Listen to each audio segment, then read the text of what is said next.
நைஜரில் ஏற்பட்ட இராணுவ ஆட்சி கவிழ்ப்பு அதுக்கு பிறகு உருவாகி இருக்கக்கூடிய பதட்டமான சூழ்நிலைக்கு மத்தியில் சில முக்கியமான சம்பவங்கள் நைஜரில் பதிவாகியிருக்கு. நைஜருக்கு இராணுவத்தை அனுப்புறதுக்கான நாள் இகோவெஸ் அமைப்பால் குறைக்கப்பட்டிருந்தது. இதை எதிர்கொள்றதுக்காக பர்கினோ ஃபசோவினுடைய இராணுவ தலைவர் இப்ராஹிம் ட்ரோரே ஒரு அதிரடியான தீர்மானத்தை எடுத்திருக்கிறாரு. பர்கினோ ஃபசோவும் மாலியும் போர் விமானங்களை நைஜருக்கு அனுப்பி வச்சிருக்கு. இதெல்லாத்தையும் பற்றி இந்த வீடியோவில் நம்ம பார்க்கலாம். வணக்கம், நான் கிருஷாந்த் ராஜ். இந்த எக்கோவஸ் எச்சரிக்கைக்கு பிறகு எக்கோவஸ் பிரதிநிதிகள் சிலர் நைஜருக்கான விஜயத்தில் ஈடுபட்டிருக்கிறாங்க. இதுக்கு முதல்லையும் இவங்க நைஜருக்கு போயிருந்தாலும் கூட அந்த ஆட்சி கவிழ்ப்புக்கு உள்ளான ஜனாதிபதி முகமது பசூமை சந்திக்கிறதுக்கான அனுமதி இதுவரைக்கும் கொடுக்கப்படாமல் இருந்தது.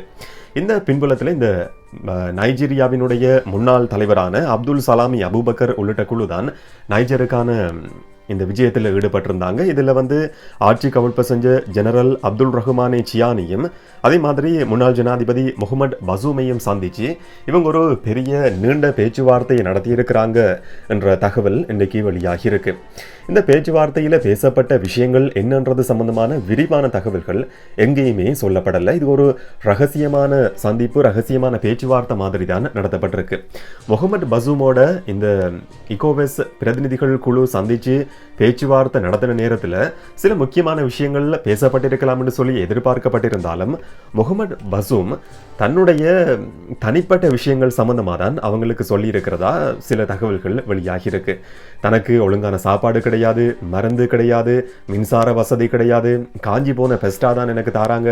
இந்த மாதிரியான சில விஷயங்களை தான் முகமது பசூம் எக்கோவஸ் பிரதிநிதிகளுக்கு சொல்லி இருக்கிறதாவும் சில ஊடகங்கள்ல தகவல்கள் வெளியாகி இருக்கு.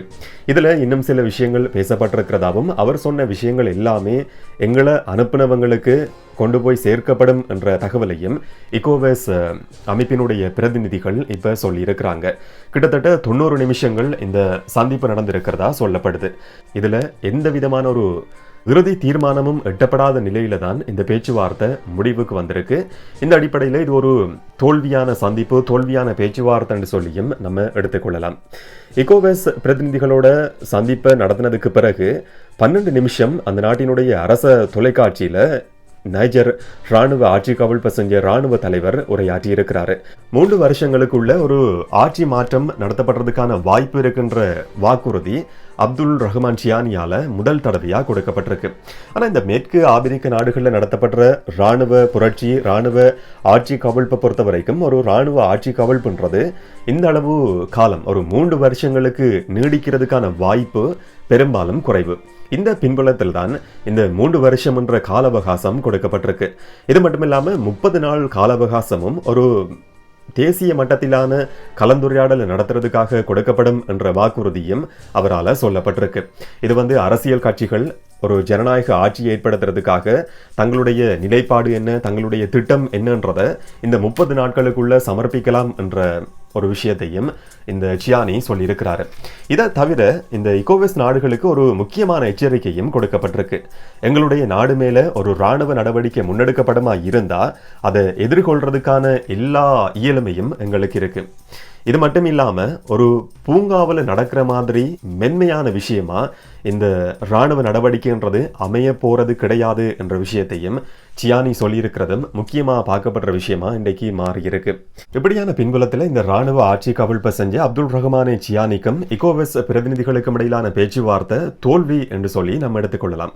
அப்படியா இருந்தா நைஜரோட அடுத்த கட்டம் என்னன்ற கேள்வி எல்லாருக்கும் ஏற்படுது. நைஜருக்கு இராணுவத்தை அனுப்புறதுக்கு இகோவெஸ் அமைப்பினுடைய 11 நாடுகள் ஏற்கனவே சில நாட்களுக்கு முதல்ல ஏகமனதா ஒரு தீர்மானத்தை எடுத்திருந்தது. இதுல 15 உறுப்பு நாடுகள் இருந்தாலும் 4 நாடுகள் இதுக்கு இணங்க மாட்டாங்க. இந்த 4 நாடுகள்லையும் ஏற்கனவே இராணுவ ஆட்சி கவிழ்ப்பு நடந்திருக்கு. நைஜர் உட்பட நைஜர், கினி, பர்கினோ ஃபசோ, மாலி இந்த 4 நாடுகளையும் தவிர 11 நாடுகள் இந்த இராணுவத்தை அனுப்புறன்ற தீர்மானத்தை ஏகமனதா அடுத்து டி-டே இராணுவத்தை எப்ப அனுப்புறன்ற திகதியை கூட குறிச்சிருக்கிறாங்க. இது ஒரு பயமுறுத்துற செயற்பாடா, சாதாரணமான ஒரு எச்சரிக்கையாண்டு கேட்டா கட்டாயம் கிடையாது.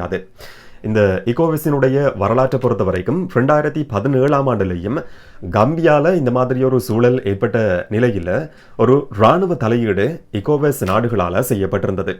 கம்பியாவில் ஜனாதிபதி தேர்தல் நடத்தப்பட்டிருந்தது. யஹியா ஜெமே இதில் தோல்வி அடைகிறாரு. அப்ப இருந்த ஜனாதிபதி. இவர் தோல்வி அடைஞ்சாலும் நான் தொடர்ந்தும் ஜனாதிபதியா இருக்க போறேன் என்று சொல்லி இருக்கிறாரு. இதனால இந்த இகோவஸ் நாடுகள் இதுல தலையிட வேண்டிய ஒரு சூழல் உருவாகியிருந்தது.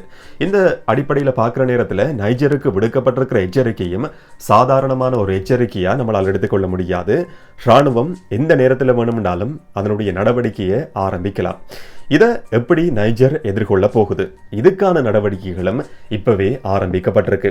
என்னன்னு சொன்ன நைஜருக்கு பின்னுக்கு ரஷ்யா இருக்குன்றது ஒரு பக்கம் இருந்தாலும் பக்கத்தில் இருக்கக்கூடிய பர்கினோ ஃபசோ, மாலி மாதிரியான நாடுகள் ஏற்கனவே வெளிப்படையா தங்களுடைய ஆதரவை அறிவிச்சிருக்கிறாங்க. இப்போ பர்கினோ ஃபசோவினுடைய ஜனாதிபதி இப்ராஹிம் ட்ரோரே போர் விமானங்களை நைஜருக்கு அனுப்பி இருக்கிறாரு. இது சம்பந்தமான காட்சிகள் நைஜர் அரச ஊடகத்தில் வெளியிடப்பட்டிருக்கு. மாலியிலையும் ராணுவ ஆட்சி கவிழ்ப்பு நடத்தப்பட்டிருந்தது. பர்கினோ ஃபசோவிலையும் ராணுவ ஆட்சி கவிழ்ப்பு நடத்தப்பட்டிருந்தது. இந்த 2 நாடுகளும் நைஜருக்கு பக்கபலமா பின்புலத்தில் இருக்குன்னு சொல்லலாம். இந்த 2 நாடுகளும் சேர்ந்து இப்ப போர் விமானங்களை நைஜருக்கு அனுப்பி வச்சிருக்கு. இந்த ராணுவ நடவடிக்கை இகோவஸ் அமைப்பால ஆரம்பிக்கப்படுமா இருந்தா இதை எதிர்கொள்றதுக்கான எல்லா நடவடிக்கைகளையும் நைஜரும் இறங்கி இருக்கின்றதுக்கான ஒரு உதாரணமா இந்த தகவலை நம்ம பார்க்கலாம். இகோவஸ்ட ராணுவ நடவடிக்கை அறிவிக்கப்பட்டதுக்கு பிறகு பர்கினோ ஃபசோட ராணுவ தலைவர் இப்ராஹிம் ட்ரோரேவால ஒரு எச்சரிக்கை விடுக்கப்பட்டிருந்தது. நைஜரை தொட்டுப்பாரு, அதுக்கு பிறகு என்ன நடக்கும்ன்றது தெரியும்ன்ற மாதிரியான ஒரு எச்சரிக்கை.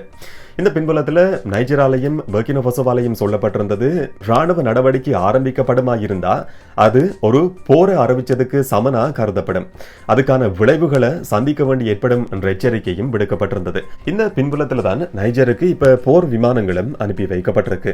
இந்த நாடுகளோட ஆதரவு ஒரு பக்கம் இருக்க, நைஜர்ல இருக்கக்கூடிய மக்களும் இளைஞர்களும் ஆயிரக்கணக்கில் ஒன்று திரண்டு வந்து ராணுவத்துக்கு தங்களோட ஆதரவை தொடர்ச்சியா தெரிவிச்சு வராங்க. நைஜர் தலைநகர் நியாமேல இருக்கக்கூடிய ஒரு மிக பிரம்மாண்டமான ஸ்டேடியமுக்கு முன்னுக்கு ஆயிரக்கணக்கான இளைஞர்கள் நேற்று கூடியிருந்தாங்க. ராணுவத்தில் தங்களை இணைச்சு கொள்றதுக்காக அவங்க பதிவு செஞ்சிருக்கிறாங்கன்ற தகவல் கூட வெளியாகி இருக்கு.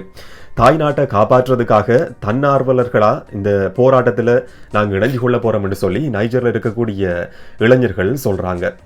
இதே நேரத்தில் மேற்குலக நாடுகள் அடுத்து என்ன நடவடிக்கை எடுக்கும்ன்றதும் எல்லாருக்கும் இருக்கக்கூடிய ஒரு கேள்வி.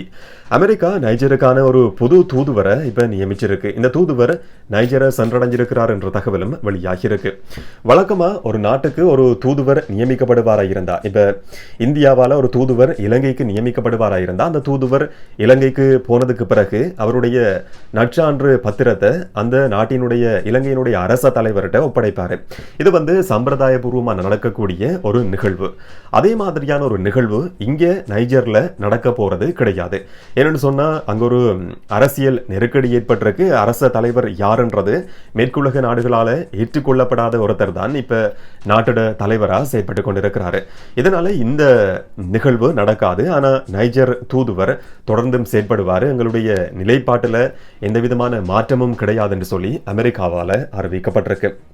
ஒரு பக்கம் நைஜர் ராணுவ ஆட்சியை அங்க இருக்கக்கூடிய மக்கள் கொண்டாடினாலும் கூட அங்க இருக்கிற நெருக்கடின்றதுக்கான தீர்வு இதுவரைக்குமே கிடையாது. இன்னும் வெளிப்படையா சொல்றதா இருந்தா மக்கள் ஒரு பக்கம் கொண்டாடுறாங்க, அதே நேரத்தில் மக்கள் சந்திக்க போற விளைவுகள்ன்றது இன்னும் பாரதூரமானதா தான் இருக்க போகுது. இந்த ஆட்சி கவிழ்ப்பு நடத்தப்படுறதுக்கு முதல்லையே 3 மில்லியனுக்கும் அதிகமான மக்கள் பஞ்சத்துல வாடுறாங்கன்ற தகவல் வெளியாகி இருந்தது. இப்ப இகோவஸ் அமைப்பால ஒரு பயண தடை விதிக்கப்பட்டிருக்கு. அதே நேரத்தில் நைஜருக்கான பொருளாதார தடையும் விதிக்கப்பட்டிருக்கு. இது அங்க இருக்கக்கூடிய மக்களோட வாழ்க்கையில பாதகமான விளைவுகளை ஏற்படுத்தும் என்று சொல்லியும் சிலர் எச்சரிக்கிறாங்க. ஏற்கனவே நைஜர்ல உள்ளக ரீதியிலேயே பல்லாயிரக்கணக்கான மக்கள் இடம்பெயர்ந்திருக்கிறாங்க. இப்படி மோசமான விளைவுகள் எதிர்வரும் நாட்கள்ல அதிகமாகும் என்ற எச்சரிக்கையும் சிலரால விடுக்கப்பட்டிருக்கு. சஹேல் பிராந்தியத்தை பொறுத்த வரைக்கும் நைஜர்ன்றது ஒரு பெரிய நாடு. இந்த பயங்கரவாத செயற்பாடுகளை எதிர்கொள்றதுக்கு இருக்கக்கூடிய கடைசி ஜனநாயக ரீதியிலிருந்து ஒரு கடைசி நாடா கூட மேற்குலக நாடுகளால பார்க்கப்பட்டு வந்திருந்தது. இப்ப இந்த பயங்கரவாத செயற்பாடுகளும் ஆட்சி கவிழ்ப்புக்கு பிறகு அதிகரிக்கிறதுக்கான ஒரு சூழ்நிலையும் உருவாகியிருக்கு. இராணுவ நடவடிக்கைகள் ஒரு பக்கம் நிப்பாட்டப்பட்டிருக்கு. என்னன்னு சொன்னா, இதுக்கு முதல்ல பல்லாயிரக்கணக்கான மில்லியன் டாலர்களை பிரான்சும் அமெரிக்காவும் இந்த பயங்கரவாத செயற்பாடுகளை எதிர்கொள்றதுக்காக செலவிட்டிருந்தது. இந்த சஹேல் பிராந்தியத்தை பொறுத்த வரைக்கும் IS, போகோ ஹராம் மாதிரியான பயங்கரவாத அமைப்புகளோட செயற்பாடு தீவிரமா இருக்கு.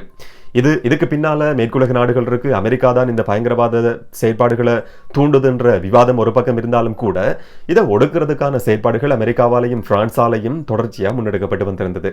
அந்த இராணுவ நடவடிக்கை இப்ப நிப்பாட்டப்பட்டிருக்கிறதும் ஒரு சவாலான விஷயம் நைஜரை பொறுத்த வரைக்கும். இராணுவ ஆட்சி கவிழ்ப்ப நைஜர்ல இருக்கிற மக்கள் கொண்டாடினாலும் கூட அவங்க எதிர்நோக்கக்கூடிய நெருக்கடின்றது எதிர்வரும் நாட்கள்ல இன்னும் தீவிரமடைகிறதுக்கான சூழல் தான் இப்போ உருவாகி இருக்கு. நைஜர் பதட்டம் தணிஞ்சிருக்கா குறைஞ்சிருக்கான்னு கேட்டா கட்டாயம் கிடையாது. இந்த பதட்டம் இன்னும் அதிகரிச்சிருக்குன்னு சொல்லலாம். இதை பற்றி நீங்க என்ன நினைக்கிறீங்கன்றத கமெண்ட்ல பதிவு செய்யுங்க. இன்னும் ஒரு வீடியோல இன்னும் ஒரு தகவலோட சந்திக்கலாம். வணக்கம்.